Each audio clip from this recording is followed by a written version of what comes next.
Bonjour, bienvenue sur DigiSchool. Je suis Sandra, votre prof de philo. Et aujourd'hui, nous allons voir ensemble l'art et plus particulièrement les notions à connaître.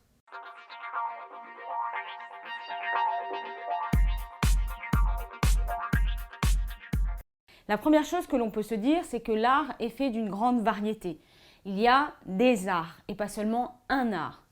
En effet, on peut trouver parmi les arts de la sculpture, de la musique ou encore de la peinture ou du cinéma. Qu'est-ce qui fait que les arts sont de l'art? C'est la première question qu'il faut se poser. En effet, on pourrait tout à fait dire que les ébénistes qui fabriquent de beaux meubles ou encore le fleuriste ou la fleuriste qui fait de beaux bouquets ont quelque chose d'artistique dans leur métier. Ce serait le cas du chausseur aussi.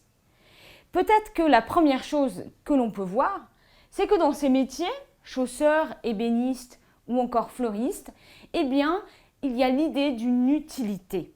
C'est-à-dire que leur technique, leur art de faire, leur savoir-faire permet de répondre à une utilité de tous les jours. En revanche, dès à présent, on peut voir que les arts sont arts parce que justement, ils se détachent d'une nécessité pratique. C'est la première chose qu'il faut retenir. Dans l'art, pour pouvoir analyser et comprendre ce qui est en jeu, il faut considérer ce triptyque, on peut l'appeler de cette manière, qui va unir et faire se rejoindre à certains moments l'œuvre, le spectateur et l'artiste.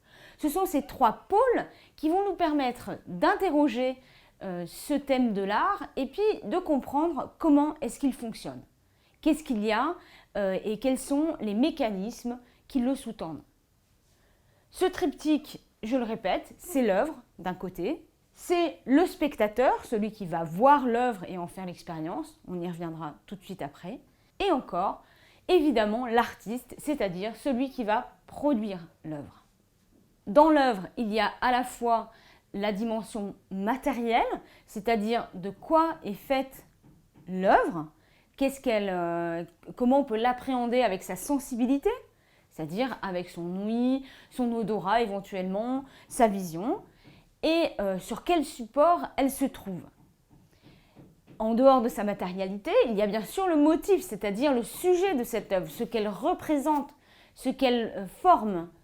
Eh bien, ce sera une deuxième dimension de l'œuvre qu'il faudra considérer. Et enfin, une œuvre, elle est toujours inscrite dans un espace-temps, ce qui signifie qu'elle a lieu à un moment donné où elle est exposée à un endroit particulier, elle a une certaine durée et sa vocation est justement de se prolonger dans le temps ou non. Par exemple, dans le land art, qui est une forme d'art contemporain, on va faire des œuvres à l'extérieur, à partir de pierres ou de cailloux par exemple, sur un bord de mer, une mer en marée. Une fois la marée arrivée, l'œuvre va être détruite. Donc on sait qu'il s'agit d'une œuvre éphémère. A contrario, on connaît de nombreux peintres et de peintures qui nous viennent de la Renaissance et dont la vocation est de durer. En ce qui concerne le spectateur, il y a donc une œuvre dont le spectateur va faire une expérience sensible, c'est-à-dire qu'il va pouvoir utiliser ses sens pour appréhender la matérialité de cette œuvre. Et dans la matérialité, il va rencontrer le motif et c'est ce qui va constituer son expérience esthétique. Esthétique vient de la sensibilité. En grec, le mot aesthésis signifie sensibilité. Alors, au travers de cette expérience, il va développer une certaine subjectivité et un jugement qui lui permettra de définir son goût, ce qui lui plaît et ce qui lui déplaît.